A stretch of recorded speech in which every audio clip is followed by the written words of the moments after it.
Bismillahirrahmanirrahim. Assalamualaikum warahmatullahi wabarakatuh.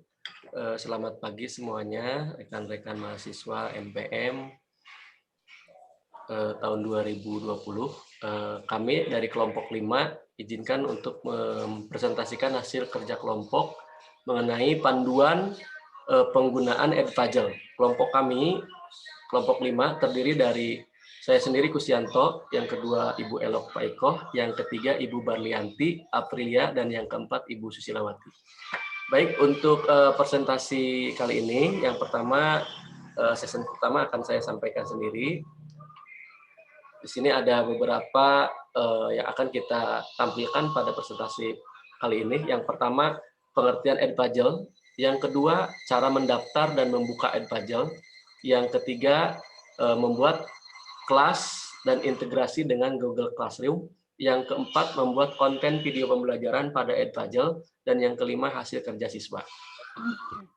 Selanjutnya, untuk definisi atau pengertian Edpuzzle tersendiri, di sini Edpuzzle merupakan website yang dapat membantu guru dan memilih video, kemudian mengedit, memotong, merekam suara, menambahkan pertanyaan.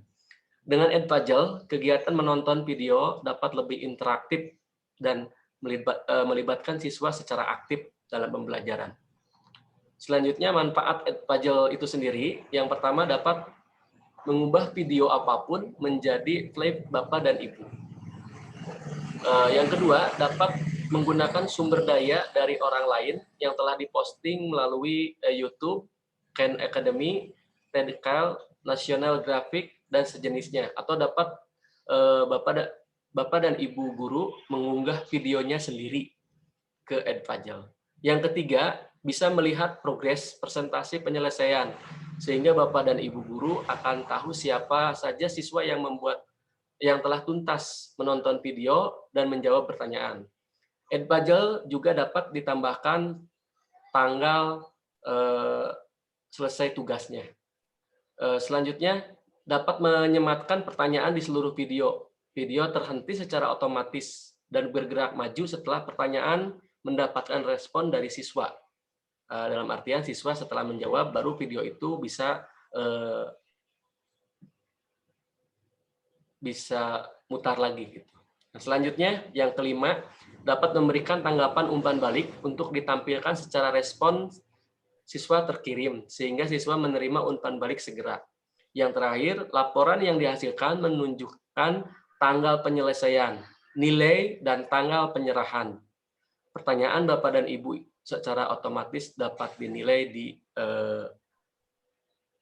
aplikasi ini. Selanjutnya, yang kedua, cara mendaftar atau membuka Edpuzzle. Nah, ini akan disampaikan oleh Ibu Susilawati. Kepada Ibu Susilawati dipersilahkan. Ya, terima kasih atas waktunya Pak Kus. Di sini saya akan menerangkan bagaimana cara mendaftar atau membuka Edpuzzle. Pertama, mendaftar sebagai guru.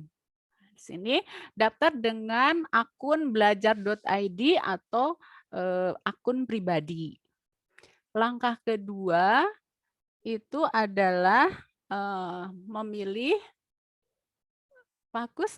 Nah, langkah kedua, pilihlah I'm teacher, diklik. Setelah diklik, kemudian langkah ketiga adalah pilihlah sign in with Google.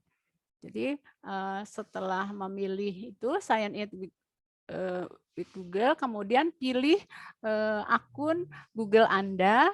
Setelah memilih akun Google Anda, langkah berikutnya adalah mengisikan password. Kosongkan kode referral bila tidak ada. Langkah berikutnya adalah memilih nama sekolah Anda. Apabila nama sekolah tidak muncul, bisa dipilih di bagian pojok kanan bawah, add my school or organization, kemudian isikan manual nama, jenjang, dan mata pelajaran yang diajar. Anda bisa menambahkan lebih dari satu jenjang atau nama pelajaran yang diajarkan dengan cara mengklik add another subject and grade level. Langkah ke-7 selanjutnya adalah mengklik Start Teaching. Nah, jangan lupa untuk masuk ke akun Gmail masing-masing, kemudian buka email dari Edpuzzle dan klik Verify your email. Langkah berikutnya, nah, di sini tampil di tampilan muka dari Edpuzzle itu. Pertama, satu kolom untuk mencari, kita juga bisa mengcopy URL dari video YouTube yang kita pilih. Kemudian yang kedua adalah untuk home yang nantinya akan menampilkan video rekomendasi. Kemudian 3 adalah menu untuk konten yang ada di sekolah. Dan keempat adalah konten yang ada di internet, mulai dari YouTube dan lain-lain. Nah, selanjutnya Pak Kus, silahkan saya kembalikan lagi. Baik, terima kasih Ibu Susilawati. Selanjutnya mengenai membuat kelas dan integrasi dengan Google Classroom akan dibahas oleh Ibu Barlianti. Kepadanya dipersilakan.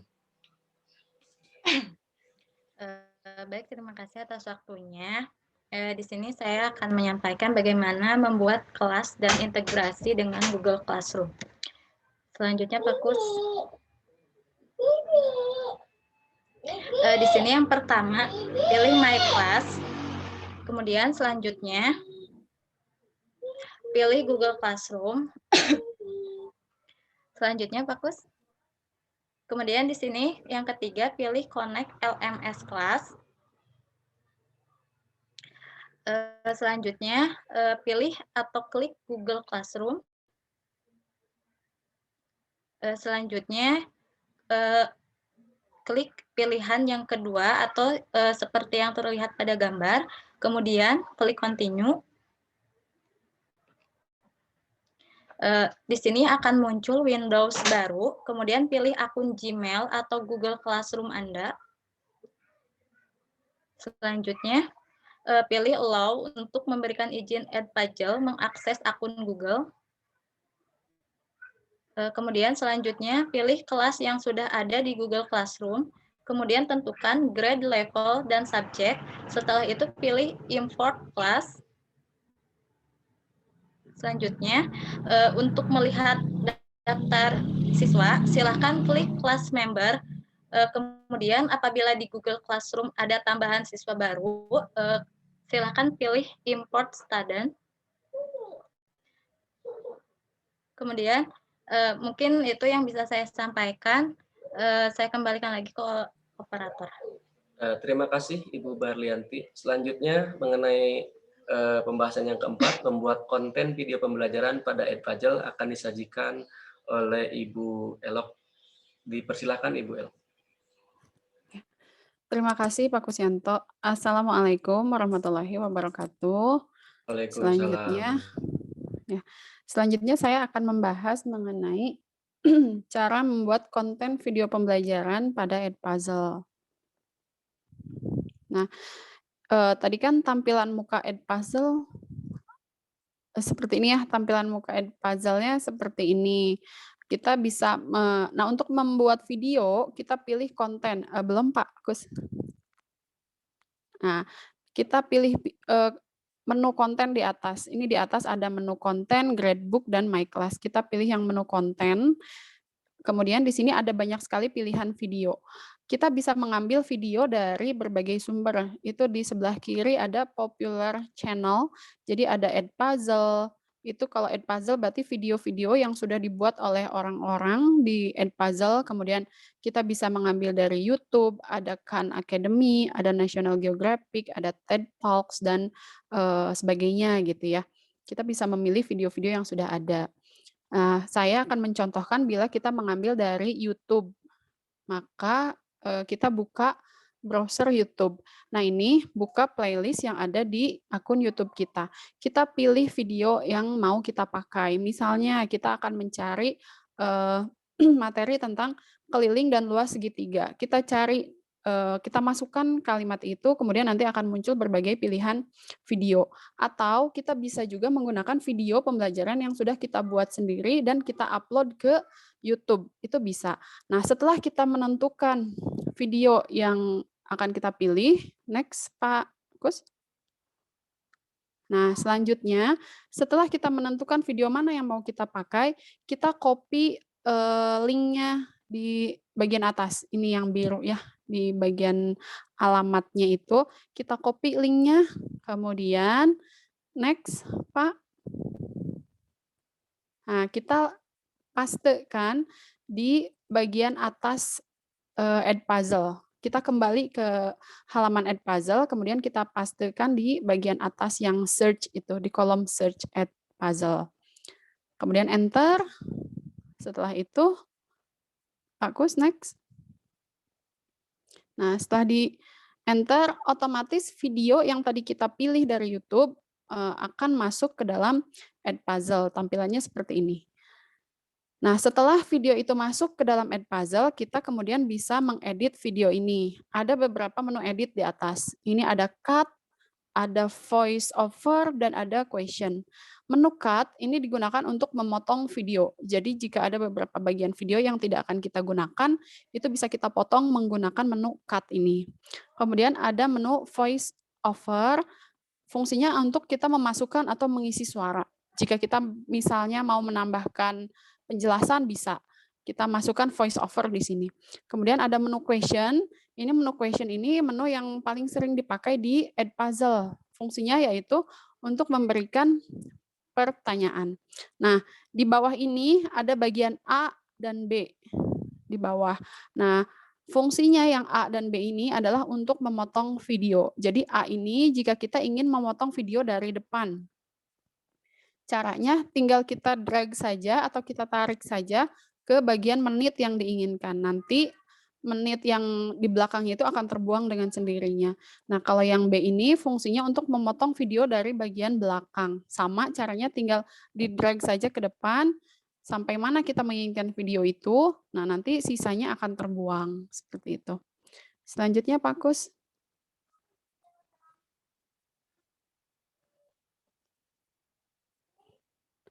Slide selanjutnya Pak Kus.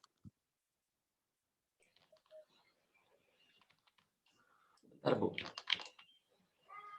Ininya nggak jalan ya?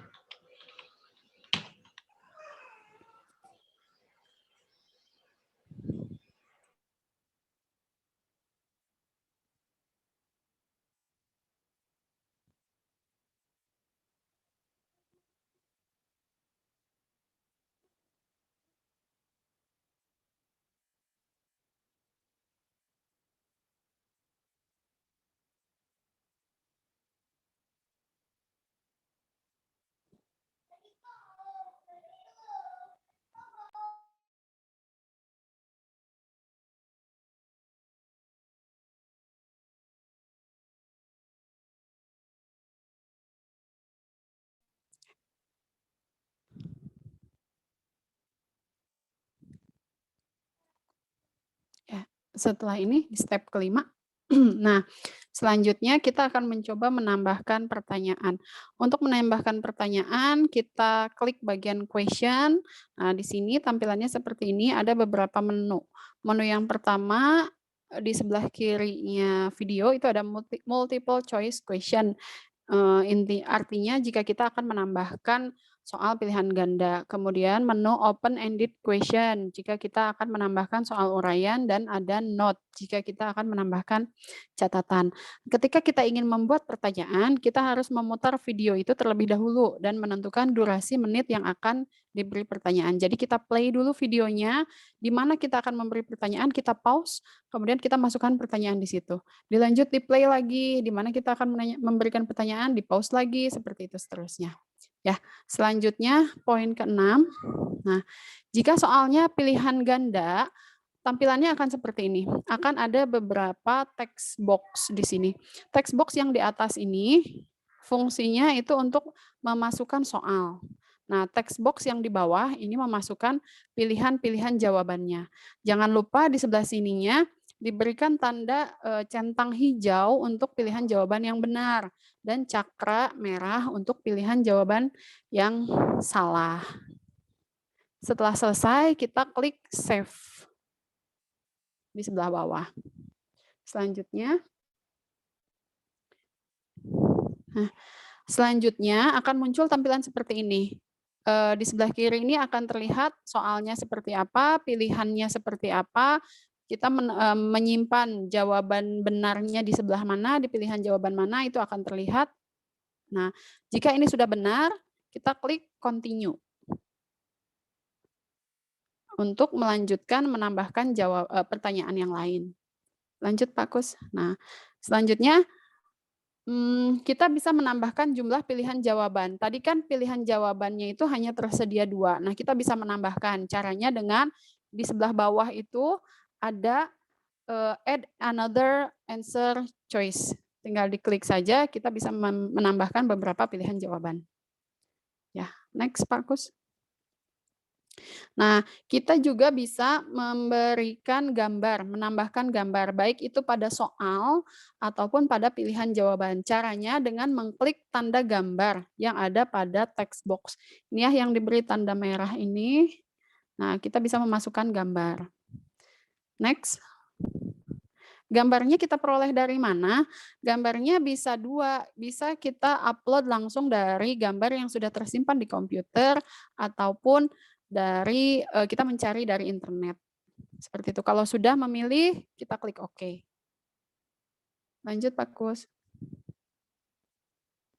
Nah, ini adalah tampilan jika kita akan memberikan soal berbentuk uraian atau open-ended question. Nah, di sini hanya ada satu text box yang fungsinya untuk menuliskan pertanyaan kita. Tidak ada text box untuk jawaban, jadi hanya soal saja. Jika kita sudah menuliskan pertanyaannya, lanjut dengan klik save. Nah, selanjutnya, apabila tadi soal-soalnya sudah kita masukkan, maka di bawah video ini akan ada tanda atau mark berupa titik hitam di sini. Jadi ini titik hitam ini menandakan pertanyaan-pertanyaan yang kita masukkan pada menit-menit tertentu yang sudah kita tentukan. Jadi kalau kita lihat di sini ada 4 tanda hitam, artinya kita memasukkan 4 buah pertanyaan. Lanjut Pak Kus.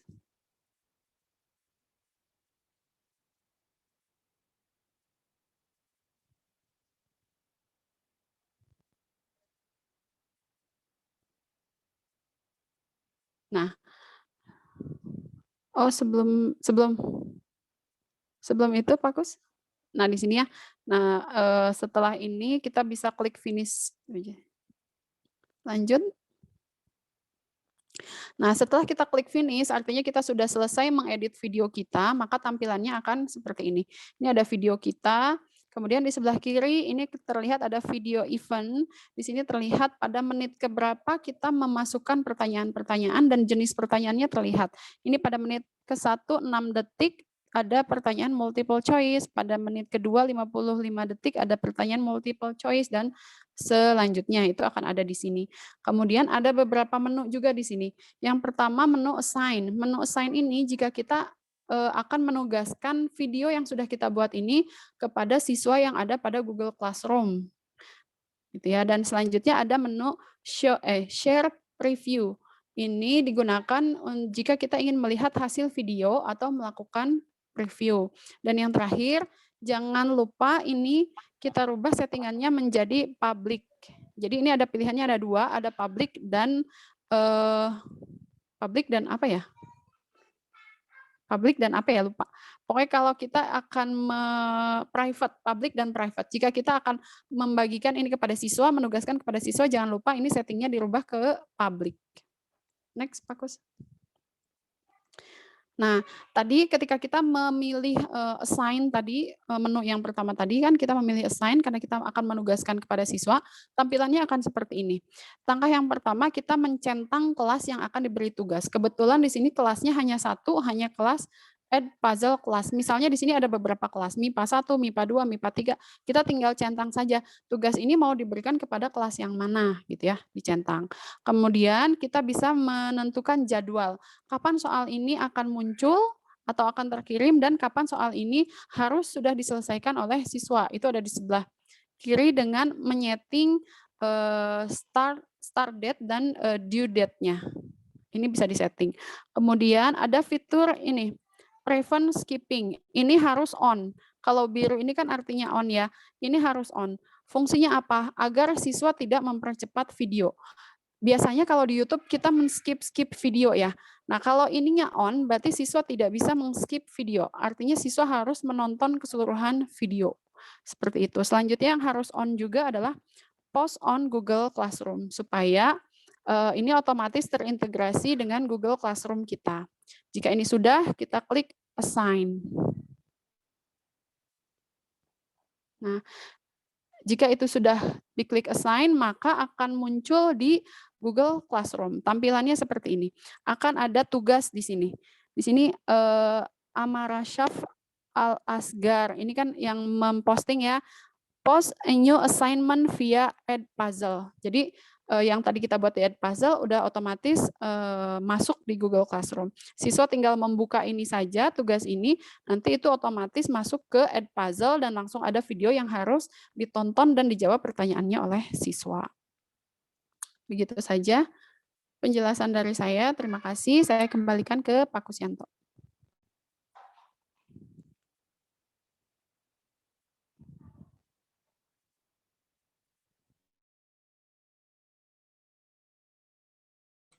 Ya, terima kasih Ibu Elok.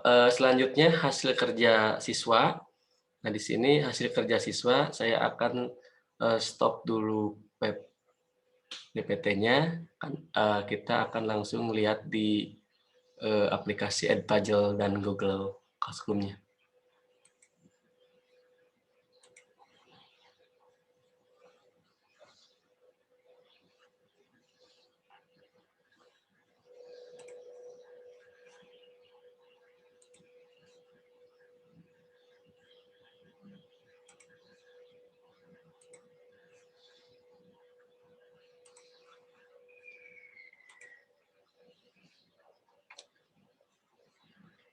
Bentar ya, nunggu ininya dulu.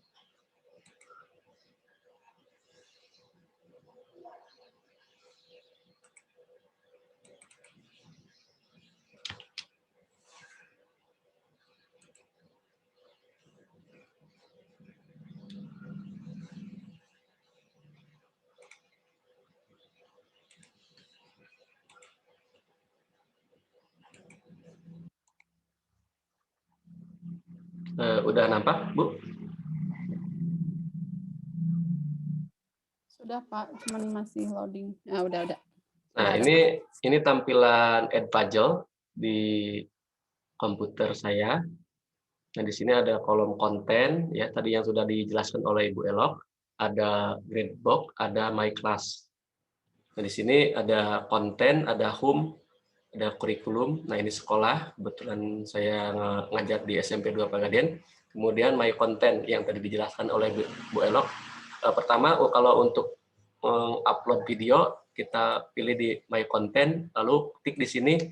Kebetulan kelompok kita segitiga dan segi 4. Diketik di sini di my content segitiga dan segi 4. Di enter, maka muncul. Nah, lalu diklik video yang kita sudah buat, video pembelajaran yang kita sudah buat, diklik, lalu nanti dimasukkan ke di sini my class ya. Pilih kelasnya. Kebetulan di sini ada, kalau membuat ini ada kelas 7E Edpuzzle, kebetulan materi video pembelajaran kita, kelompok kita keliling dan luas segitiga di kelas 7, maka di sini kelasnya kelas 7E Edpuzzle. Nah, untuk membuat kelas baru, pilih fitur tambah ini, nah, akan muncul seperti ini. Ya, buat dulu nama kelasnya, deskripsinya, terus tadi ada grade levelnya, kelas berapa. Kebetulan materi yang dibahas kelas 7, berarti grade 7, usia 12 sampai 13. Kemudian di sininya subjeknya ada Alt, ada komputer, ekonomi. Nah, kebetulan matematika ya. Nah, selanjutnya pilih ada di sini ada ADD New Class, ada Onex. Nah, ini untuk Edpuzzle terintegrasikan dengan Google Classroom. Nanti diklik ininya ya, Google Classroom-nya diklik, nanti muncul verifikasi. Selanjutnya tampilan di sini kebetulan ada sudah tampilan yang sudah kita upload di sini keliling segitiga. Nah, di sini ada student, siswanya, ada kebetulan ada kita kelompok 4, ada kelompok 5 ada 4 orang. Nah, ini ada gurunya, ada siswanya, dan ini ada kuesioner. Nah, ini kuesioner yang tadi dijelaskan oleh Bu Elok. Tampilannya seperti ini di Edpuzzle-nya. Ini ada pilihan ganda, ada uraian seperti itu. Selanjutnya di sini tampilan yang harus ya. Kemudian saya stop dulu. Kita buka di Google Classroom-nya ya, di Google Classroom. Di Google Classroom-nya kita buka. Bentar, nunggu. Ininya lagi loading dulu, Pak.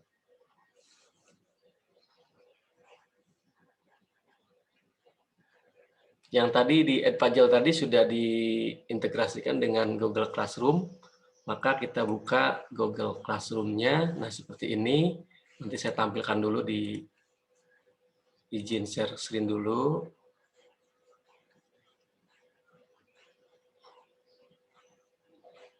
Belum muncul ya, Bu? Udah muncul belum, Bu? Belum, Pak. Belum, Pak.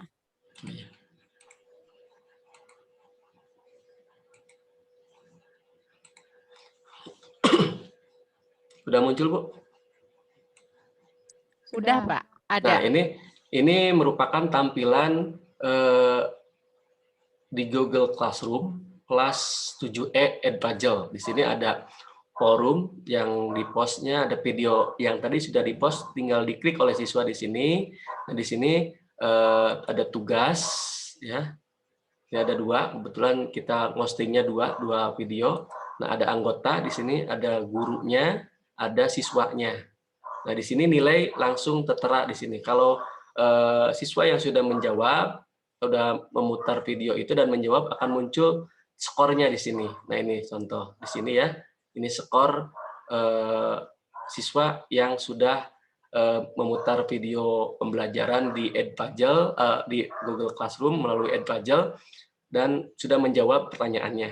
Nah, ini tampilan pada Google Classroom. Jadi nilainya sudah langsung muncul seperti itu. Mungkin itu saja, hanya penjelasan dari kelompok kami.